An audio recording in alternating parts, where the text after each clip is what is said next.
Tehran যেন এক বিস্ফোরণের আগের মুহূর্তে দাঁড়িয়ে। ইরানের সর্বোচ্চ নেতা আয়াতুল্লাহ আলী খামেনি এখন রাজধানীর বাইরে একটি সুরক্ষিত বাংকারে অবস্থান করছেন, এমন তথ্য জানিয়েছে একাধিক আন্তর্জাতিক গোয়েন্দা সংস্থা। প্রশ্ন উঠেছে, কেবল নিরাপত্তা নাকি শুরু হতে চলেছে এক বড় সংঘাতের পূর্বাভাস? ইসরায়েলের পক্ষ থেকে সরাসরি ঘোষণা এসেছে, ইরানের পারমাণবিক স্থাপনাগুলোকে ধ্বংস করে দিতে প্রস্তুত তারা।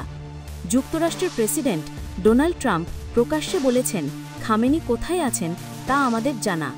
এতে স্পষ্ট হয়েছে, আগাম লক্ষ্যবস্তু এবার হয়তো শীর্ষ নেতৃত্ব।